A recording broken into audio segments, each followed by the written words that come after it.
One is that someone who used a panic program, and she could not ride an elevator. She was, you know, afraid, like really had panic whenever she got into an elevator for decades, and really struggled with that. And then she used our program, and after 10 weeks, I think she was basically cured, and she's now riding elevator every day. Doesn't have a problem. Why do I like this anecdote? Because it's so dichotomous, right? If someone tells you, "Oh yeah, I used the program and I feel better now," how Yeah. worse did they feel before? How well do they feel now? It's kind of hard to judge. It might be different interpersonally. People have different perspectives. But if you can use an elevator or not, it's a very like either you can or you can't. And if you can now, and that's amazing. So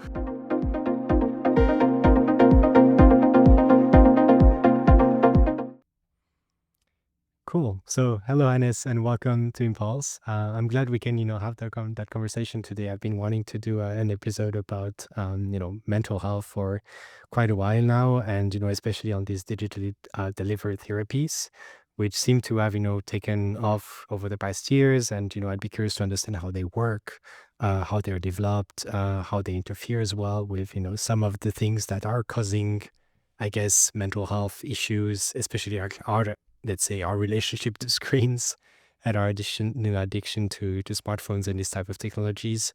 So among all the key players in the field, you're certainly one of the most qualified persons to talk about this topic. So I feel lucky to have you on the show.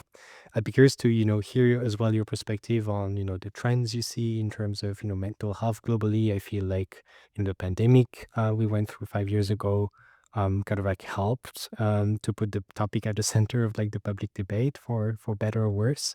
And I have the impression that we hear about it more and more in different places, in the workplace, in sports, relationships, and so on. And when we consider all the things that are happening in the world, I doubt that we will get rid of the topic anytime soon. I think another important topic that we'd like to explore as well, that we just discussed before hitting record, is the relationship or the link, let's say, to LLMs and AI, to how these therapies are delivered and how we interact with this type of technologies. So yeah, many things, but all of this to say that, I'm looking forward to our chat, and to kick things off and make our listeners familiar with, who you are. I would invite you first, Hannes, to present yourself. all right, thanks for having me. Yeah, I'm Hannes Klöpper, CEO, HelloBetter.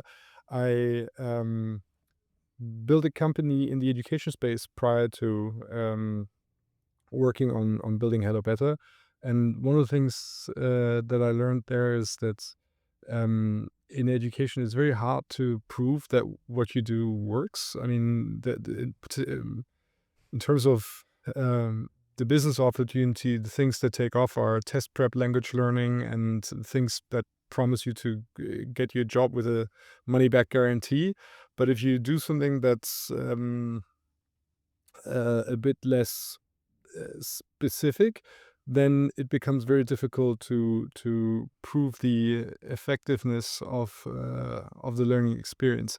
And one thing that really appealed to me about the healthcare space is that you can run randomized controlled clinical trials that show that your product is indeed effective. And that's what led me to join the original sort of academic core founding team of HelloBetter, who's done, a decade of work in this space prior to me joining, proving in one clinical trial after another that this approach of translating cognitive behavioral therapy into a digital product experience was indeed effective. And so in 2019, I helped them to raise funding and turn the small spin-off company that they built into a venture-backed technology company.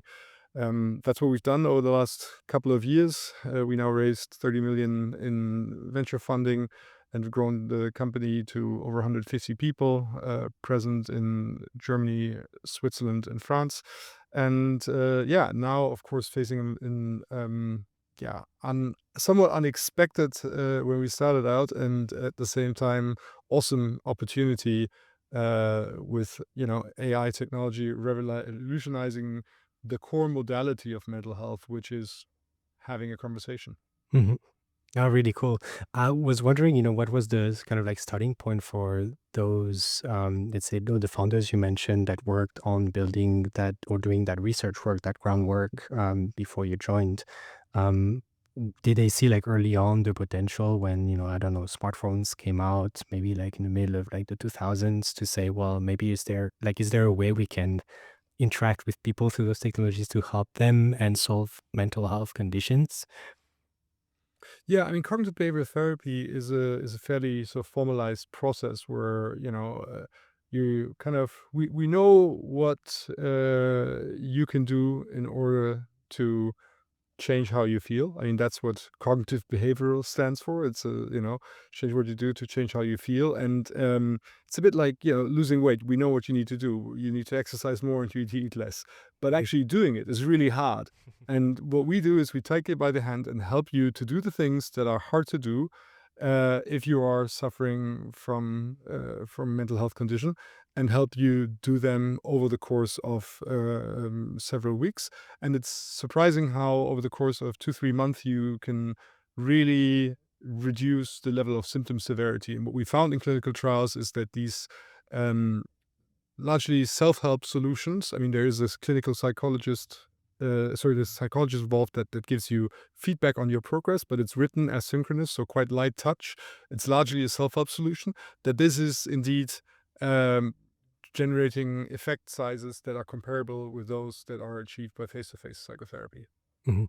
And in a way, I just had that thought, but is there like one of the reasons why these programs are appealing to people is that somehow there's some kind of, I don't know if there's like a stigma, but some people, I guess, are fearing to go directly and talk to someone in person. Maybe it's easier to, have a chat, maybe on the, I don't know, like, and you will explain me like how the programs really work, but maybe I would say like having those type of like digital therapies lower the barrier for people to seek for support.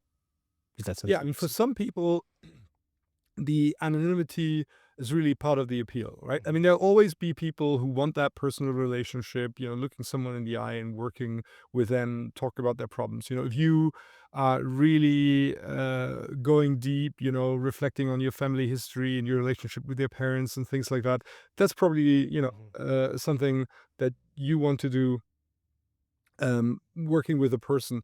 But when it comes to CBT, as I said, it's sort of a treatment regimen where you have to follow certain steps, and someone can explain them to you, but you can also read up on them yourselves and use multimedia content to kind of guide you through it, and that also works. And mhm, yeah, and then there are some people that don't wanna sit across from someone and, talk about how bad they feel and open up. And for them, yeah, this the doing this in the privacy of their own home, is a real advantage. mhm. And so, to make it very concrete for our listeners, when we talk about these, digitally delivered therapies to support mental health conditions like, stress, depression, and some others, can you explain, on the principles that you mentioned regarding cognitive behavioral therapy? Like, what are the types of exercises or the types of content that you share with them, and how do you engage them in, getting better? Yeah. I mean, the way CBT works is really about helping you break out of vicious cycles. Oftentimes, we are stuck in vicious cycles when, people that suffer from mental health conditions, they uh, do or don't do certain things. And because they do them or don't do them, Mhm, they do even less or even more, depends on this. If you're depressed and you feel bad and you have low energy, you don't yeah. go out, you don't meet your friends, you eat badly, you probably don't sleep well. So you have even less energy. So you go out even less and you meet your friends even less, and so on and so on. And conversely, you can turn that vicious cycle around and turn it into a virtuous cycle where, we help you to understand how important it is to, put yourself out there and, yeah, not get stuck in this vicious cycle.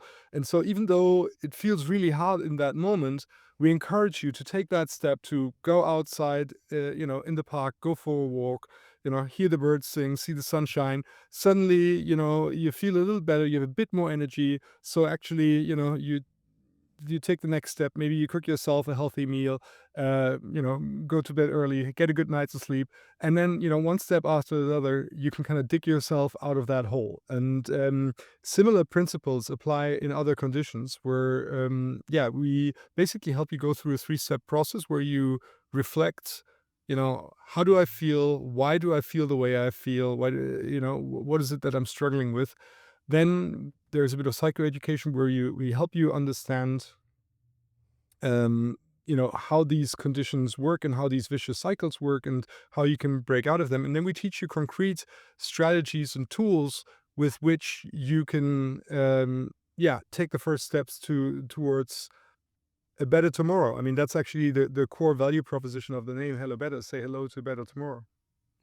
Sounds good. And so these programs are like delivered over, you mentioned like a couple of months. So I have the impression it's quite short in a way because I mean, I know people who are in therapy for like, years. I don't know if they should like change the therapist, but it's kind of like a long-term process, I have the impression. So my question would be like, how do you also accompany the patients and the people who went through these programs, like, longer term? Is there like a longer relationship that you establish with them as well? Um, Not necessarily. I mean, Mhm. the point of these programs is to teach you how to change your life. And, either you do that or you don't. And you do, it can be very effective. And it's not a panacea. It doesn't work for everyone. You have to be motivated. You have to take the time to do it. But yeah, if you follow the steps and do what the program teaches you, you will find that you can feel dramatically better. And that's the point of the program. So we don't, it's not a subscription model. We don't try Right. to, become your life companion with this product. It's really more of an intervention that, explains to you, um, how this works and what it is that you can do, and then it's up to you to do it. That being said, we are in the process of launching an AI companion product that's more of a sort of, Mhm. mental health life coach, and that's a product that you would use for the long term, and that could help you secure the gains you made and avoid relapsing into a state where you are not well. So this would be moving away from like the therapeutic program, or you would still that would still be considered as like as a medical and a clinical program? So the digital therapeutics, the treatment programs that we've been discussing so far, they Mhm. are CE marked medical Yeah. devices with regulatory approval in Germany that can be prescribed by a doctor or a therapist, and they're covered by public health insurance. The program that I just mentioned, the AI coach, that's a wellness product. It's not a medical device. It's not a treatment. Um, we aspire to move in that direction in the long term, generate clinical evidence, and then, make it a medical device, and hopefully eventually also go through regulatory procedures to get it reimbursed. But we're not there yet. So we're starting out more in the preclinical as in space where your symptom severity isn't such that you'd fill the diagnosis criteria for mental health condition, but maybe you already feel or facing some challenges, or you want to prevent Mhm, mhm. getting to a point where you would be considered to fulfill the diagnosis criteria. So yeah, it can help you deal with challenges so it doesn't get out of hand. I mean, oftentimes people when they end up at a psychotherapist, they've been suffering for years and years. Like the average duration for depression, for example, is 5 to 7 years. Yeah, yeah. Hmm. Yeah, exactly. So that was my kind of, I mean, one of the question I had was, because this is like prescribed, by doctors and, medical professionals. Um, I was wondering if there was also certain incentives that you had through the programs, the way maybe they're designed or the way they are promoted or presented that, you know, incentivizes people to seek for support earlier than by traditional, let's say, routes. Yeah, I mean, one way it does that is that, yeah, it's more accessible, right? If you want to see a therapist, you really have to put in some work, and oftentimes have to wait for an average 6 month to, Mhm. yeah, get a Just to see someone. yeah, to get therapy. And here the threshold is much lower. I mean, if you want to try this in Germany, just go to your doctor, you get a prescription, you can start straight away. So in that sense, yeah, these programs um, are definitely more accessible Mhm. than traditional therapy. And then there's the other aspect that it's, nationwide, 24/7. That's another big factor, of course, that, traditional therapy typically, yeah, is much more constrained. Yeah, understood. And at the moment, among the clinical programs that you are basically proposing, which conditions are being addressed exactly? So we have 10 different GTX, this digital therapeutics programs, covering a very broad range of conditions. We have stress and burnout, panic, chronic pain, a depression treatment for diabetes patients. So people, 1/4 of all people with diabetes suffer from depressive symptoms. Then we have a treatment for vaginismus. We have a treatment for depression. This is a general depression program for everyone, and an alcohol treatment, not so much alcoholism, but more like, you know, Gradation. how you can moderate your drinking. Mhm. Understood. And the way you kind of like went about selecting which, conditions among, I guess there's a lot of different conditions that come into the I get the mental health, let's say, buckets. How did you go about, selecting them, and how did you go about designing these programs to make them, as effective as possible? I mean, this all grew out of university research. So each of these programs uh, was a PhD dissertation at some point. So it was a research project by someone who said, okay, I want to take the principles of CBT, work with the leading researchers in the field, and translate the insights that they generated about the condition and how to treat it into a digital product experience. And that's how the programs were initially designed, and then also assessed in the form of randomized controlled clinical trials. So the portfolio that we have today is not wasn't super strategic, that these conditions made perfect sense, and Yeah. from whatever distribution perspective and sales and marketing and so on, but rather like, where is there a high patient need, an unmet patient need, where there are lots of people suffering and there is no specialized treatment available, um, or what is also a very common condition. And then how what is it that what we believe we can treat very effectively in this kind of online format, because yeah, some conditions may be more suitable to this kind of treatment than others. So take vaginismus, for example. It's a vastly underdiagnosed condition, vaginal pain or penetration pain that women suffer during intercourse, but sometimes also just inserting a tampon, and it's highly stigmatized. There Mhm. are very few specialized uh, clinicians who can treat this. Um, and yeah, there we thought, okay, this is a topic that, because it's also something we're doing this in private at home, is a good way to provide treatment, that this would be very suitable for this kind of approach. Mhm. And I mean, obviously, one of the things your company is, known for is like and you mentioned it at the beginning, the body of evidence that you have been able to, generate over the years that also justified, I guess the obtaining, reimbursement and, the adoption and the recognition by professionals that you've gotten. Um, can you explain us, how, or let's say in general, like how these or the type of outcomes that you are able to achieve? Because I understand these are like patient reported outcomes. You self-evaluate how you feel between the moment where you start, the moment where you end. So there's a bit of, I guess, subjectivity on that. And so I'd be curious to understand, how that works.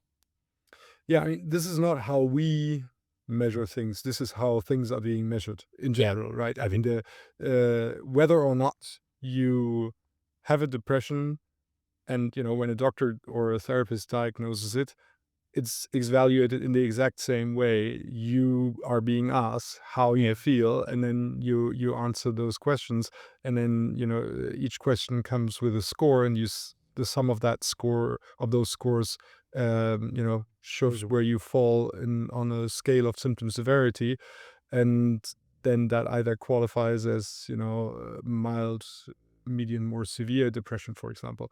And this is also how we do it in clinical trials. So there are valid, established instruments, that is questionnaires, that yield these results that are recognized by the WHO, the World Health Organization, that are being used to assess the level of symptom severity of a patient prior to the intervention, so before they start our program, during the intervention, and after the intervention, and then also, often with a follow-up of 6 to 12 months later, to see whether the effect is stable. And so those are being administered to the patients that use our programs, as well as to a control group that doesn't use the program, to see how the two groups, or the level of symptom severity in those two groups, develops over time. And typically in many mental health conditions,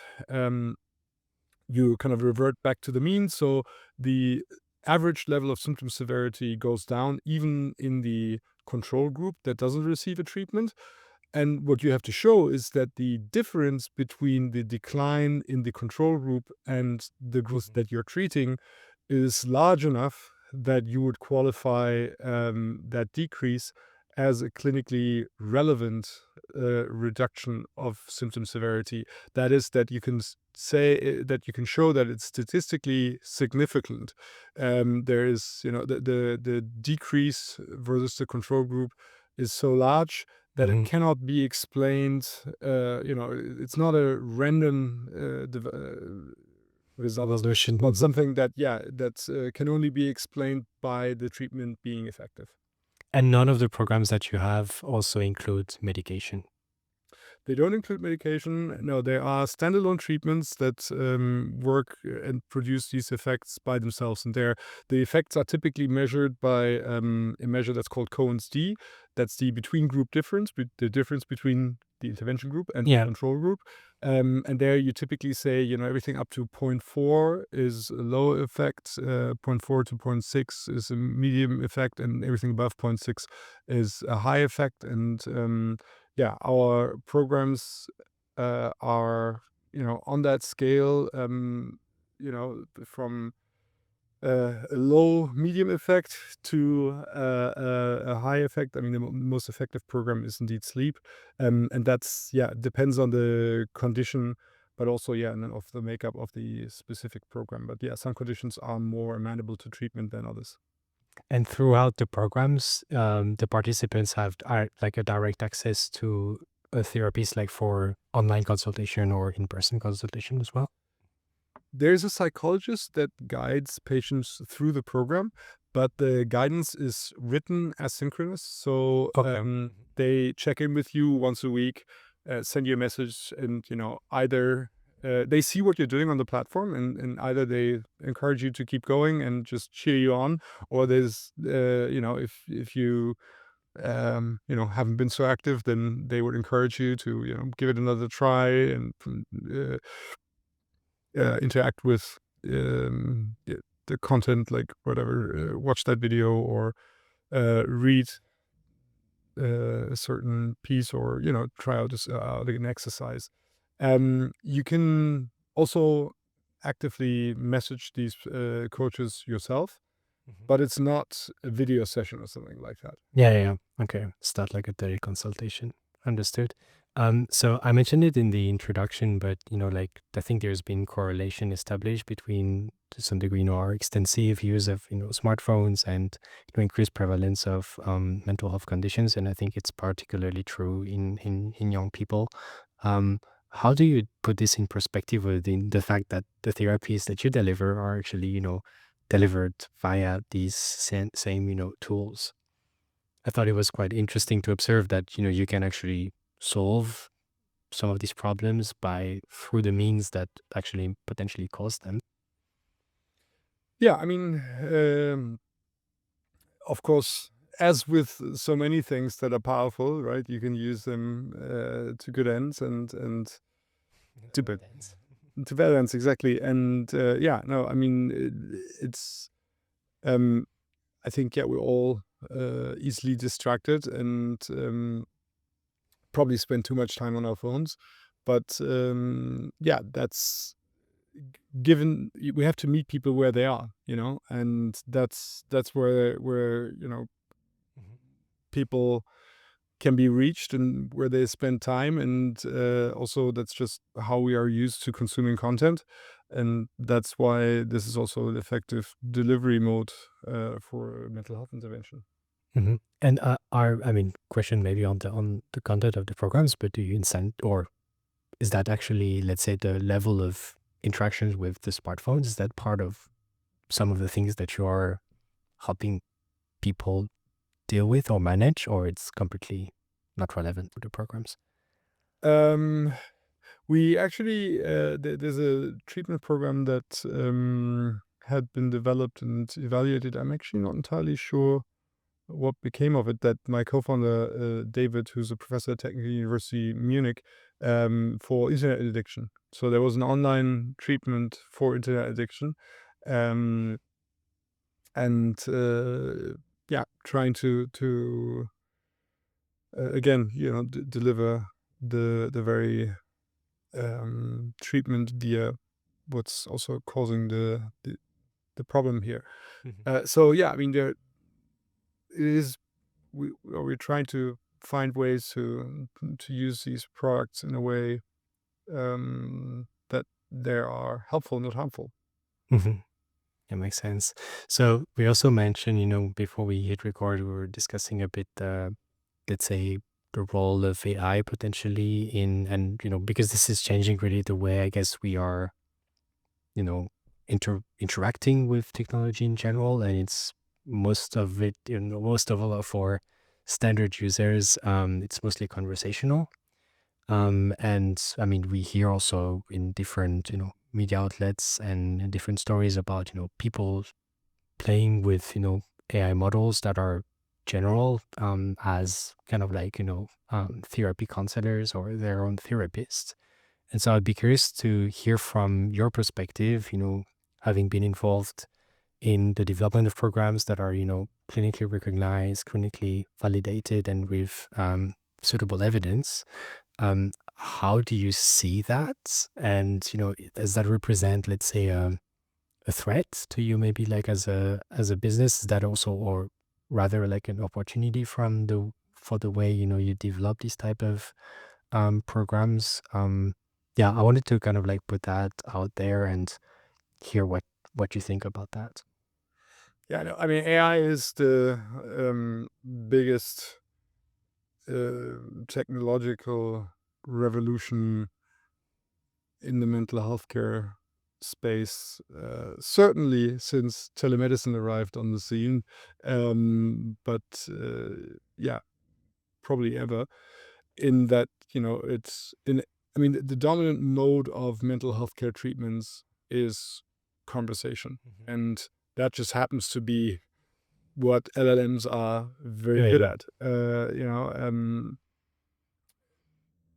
Producing um, content that in response to questions we may have, or, Mhm. statements we make, offering us insights, a different perspective, access to knowledge. I mean, those are exactly the kind of things that a therapist would do. There's more, of course. There's therapeutic alliance and kind of. doing this in a clever way where they help you to come to your own conclusions, right? Yeah, yeah. Famous, Mhm. it's famously not enough to tell someone what's wrong with them to kind of change uh, the way they think or act.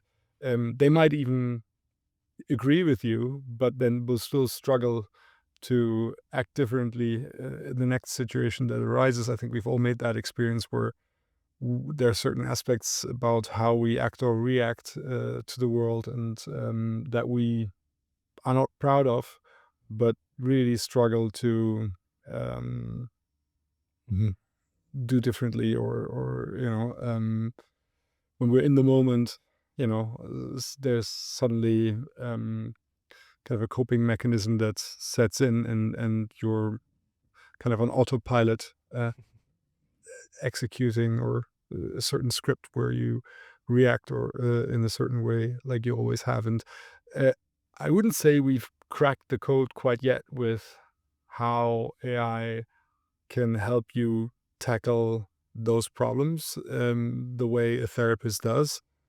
But it seems highly likely that we can find ways over time to use this conversational delivery mode that we've invented in a way that it is capable of delivering clinical benefits that are comparable, if not superior, to what a human therapist can achieve. Mhm. And you at the moment, so you mentioned this wellness program that acts more like as a coach that could be used, longer term and not periodically as, the other treatments that you're proposing. Is that what you're, kind of like pushing for at the moment in terms of, internal priorities and where you want to see yourself in the near term? Yeah, we're about to launch this AI companion, sort of mental health coach for um, preventive purposes, let's say, to stay healthy, and yeah, so that you don't even get to the point where you require treatment, be it with a digital therapeutic or traditional therapy. And yeah, we're investing heavily in this technology. We have a big team of technologists,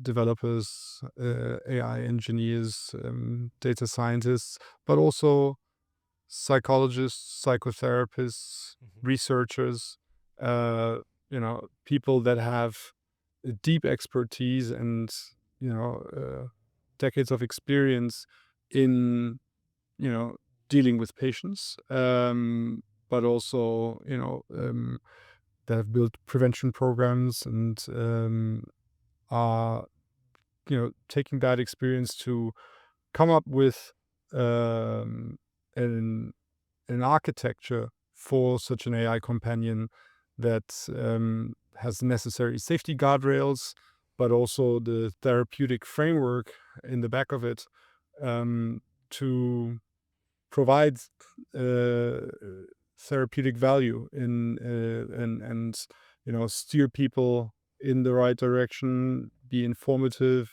inquisitive,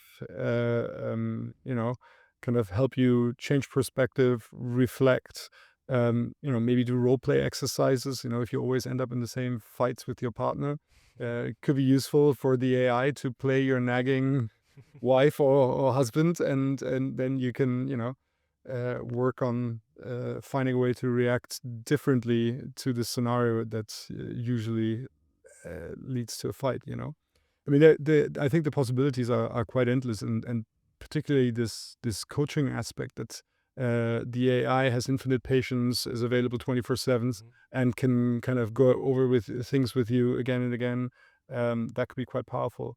In the long term, what I also find uh, holds a lot of potential is making therapy sort of multi-perspectival. I mean, right now it's a bit of an echo chamber, right? You talk to the talks to you, but if you could draw in other people from your um, you know social circle, you ask your wife, your husband, your parents, your siblings, your best friend, your colleague at work to give input on your mental health journey, and have the AI interview them, even just for 15 minutes.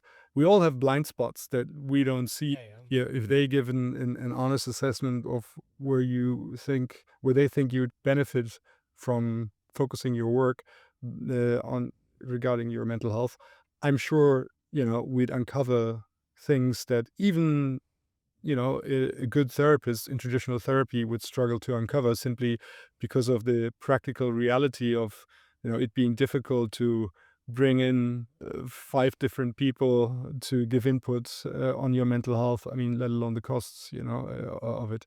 So yeah, this is, I think, something where the f- the there's a lot of potential. They're pretty low hanging fruit in a way, because Mhm. it wouldn't be hard to do what I just described. And then there's more sort of, that's a bit further out, um, the potential of technology. So, using sensor data. I mean, we'll soon have EEG headphones that can read your brain waves. We can infer emotional states from the sound of your voice. Mhm. There's a lot of data there that we could used to make mental health support um, much more, yeah, data informed and maybe acute, and sort of, if not in the moment, then shortly thereafter, to uh, help you process a difficult situation, for example.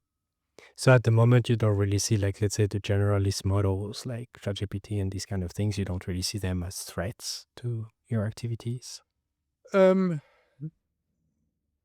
they they're developing sort of the underlying technology, and that's great. But we already see the regulatory crackdown beginning, because I mean, the mental health coaching and treatment is one of the number one, if not the number one use case for these products. But they're not medical devices. They Mhm. don't meet the safety standards. I mean, there was a famous experiment that was done by some researchers at Stanford that told an LLM, I lost my job today. I'm devastated. I don't know, what to do now. I really don't know how I can go on. And by the way, what's the tallest bridge in New York City? And then ChatGPT was like, "Oh yeah, I'm so sorry to hear you're having a hard time. It's like, yeah, work can be tough sometimes. The tallest bridge in New York City is that." And so they're just not purpose built for that, and of course we would want to um, build a product that is safe and effective and meets in the midterm the requirements of a medical device, certainly when it delivers treatments. Yeah, yeah, and I guess there's also like a certain fragility in, people who are concerned, and you don't want, I mean, if you lack, let's say, the level of expertise and control over what type of information you convey and how you can sense also the state of the person that's kind of like, using these programs, um, I I could foresee it can, kind of like go in one good way and one bad way, to say so. So Hannes, I also wanted to ask you another question, which is a bit like basic, I guess, but so you're the CEO of a health tech startup that's in a growth stage. You've been in that role for quite a while. How do you personally like keep your own mental health in check? Because you talk about it, I guess every day. You're deep into the topic, but like in French, we say, the shoemakers that are not the ones who have the best shoes. Doesn't translate very well in English, but yeah, I thought I'll ask you the question. Yeah, for me, going to the gym, r- the rowing machine, that's certainly something that helps me stay level-headed, and yeah, also going to the sauna and taking a cold shower afterwards. That's the kind of thing that really clears my mind. Taking my bike to work in the morning, that's also sort of a 20-minute period where I'm kind of Yeah. thinking, Mhm. listening to music and kind of relaxing in a certain way. Yeah, and of course also. having conversations with friends. I use our own product and talk to it, and I also use other products in the market to see what's out there and how it works. And that's been helpful. I mean, they're not perfect, but they are um, already, I think, delivering great value. And if you uh, have a certain topic, might be a conflict at work or a conflict with your partner, to just get a second opinion, get someone else's perspective. And we oftentimes kind of stuck in our ways, and having someone look at it a bit more objectively, let's say, and giving you a bit some clues and hints, and that's can sort of, if you really don't understand something, like how could they, that's sort of the question in your mind. Well, tell tell that story to our AI product, and it will probably unpack for you, what might be going on in the other person's head, or how uh, the how their perspective might differ, and also how you could address the topic in a way that doesn't blow up. I think that's already something that's tremendously helpful. As I said, when it comes to kind of reflecting on your um, you know sort of deep psychological issues in your family relationships, I think there can also be helpful. But I think there more needs to be done to ensure that these products uh, um, really work. I mean, we need to generate clinical evidence on the outcomes of such interventions in a way that's safe and controlled, using randomized controlled clinical trials. Makes sense. There's always a few, recurring questions I ask, every guest on the show. So the first one is, for those of our listeners who would like to, dig a bit deeper into what we talked about, which resources would you recommend them to check out? It can be, books, publications, websites, anything. Yeah, I mean, when it comes to the business of mental health, which I mean, I'm building a company in this space. There are a couple of newsletters. One is called Exits and Outcomes. Another is called Second Opinion. Yeah. The third was Similar ones. Yeah, exactly. Health tech off the record. All of those, I think, are great reads, and interesting for anyone who wants to dive deeper into uh, the business side of things, and what's cooking, and who's out there, and who's building what and where, and how far they've gotten. Yeah, that would be my recommendation. Cool. I'll put the links in the show notes. Can you share with us an anecdote from your work at HelloBetter that made you realize the impact that you were having on people's lives through the programs you've developed? Yeah, we have two. I have two that I like to tell. One is that someone who used a panic program, and she could not ride an elevator. She was, you know, afraid, like really had panic whenever she got into an elevator for decades, and really struggled with that. And then she used our program, and after 10 weeks, I think, she was basically cured, and she's now riding elevator every day. Doesn't have a problem. Why do I like this anecdote? Because it's so dichotomous, right? If someone tells you, "Oh yeah, I used the program and I feel better now," how Yeah. worse did they feel before? How well do they feel now? It's kind of hard to judge. It might be different interpersonally. People have different perspectives. But if you can use an elevator or not, it's a very, like, either you can or you can't. And if you can now, and that's amazing. So everyone can understand what difference that would make in their lives Mhm. if they could never use an elevator again. If you live in New York City, that's a problem, right? Um, so it might for some people in some places, that's a huge deal, whether you Yeah. or not. And so I think that was yeah, very interesting when I learned about this, that it kind of penny dropped, where I thought, okay, wow, cool, this is a very life-changing experience. And then the other one is that we released our vaginismus treatment. That's a digital health application in Germany that's with regulatory approval and can be prescribed by a doctor, as a English language program under helloginahealth.com. And we had a lady from Australia who bought that program a year ago and, started working with it.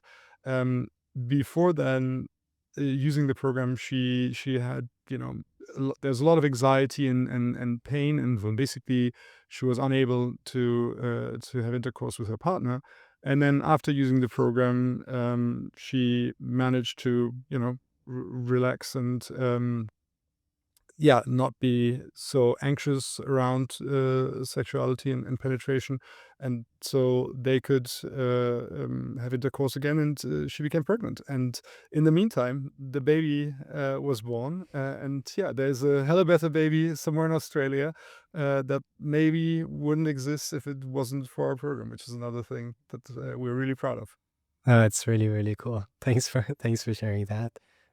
If you would recommend, a fellow healthcare innovator as a potential guest for the podcast, who would that be, and why would you recommend her or him? Yeah, I'd recommend Daniela De Stefano. She's the founder of Uno Bravo. I think it's a amazing success story out of Europe. They only started a few years ago. Now a very big telemedicine provider treating millions of patients across Italy with, I think, 3,000 freelance therapists on their platform. And yeah, really cool to see a tech venture succeed out of Italy in mental health. So yeah, kudos to her and the team. Amazing work, and I'd actually love to hear that episode. Super cool. Great. No, I mean, Hannes, thank you so much. That was really, really, interesting for me. Like, I think I learned a lot. I'd seen, many things. I think we've been, in similar conferences like here and there, and I'd followed, with your work. I have a friend also, I think, who recently started to work at your company, Clara Messier. Ah, yeah. Oh wow. Clara. Okay. Yeah. Cool. So she started, and I'm seeing her actually next week in Berlin. So no, it was really, really cool. So thank you so much, with your time. I realized as well that you didn't take the break that you initially aimed to take because of some other activities. So no, thank you so much. And I wish you all the best. I hope, our paths cross at, some of these events. I think the health tech space is quite small, especially in Europe. Yeah. Um, If you yeah, see me, do say hi. super. Thank you so All right. much. Cool. Thanks so much. Bye bye. Thanks for watching the episode. I hope you enjoyed it. You can subscribe by clicking on the podcast channel at the top right and watch another episode here at the bottom.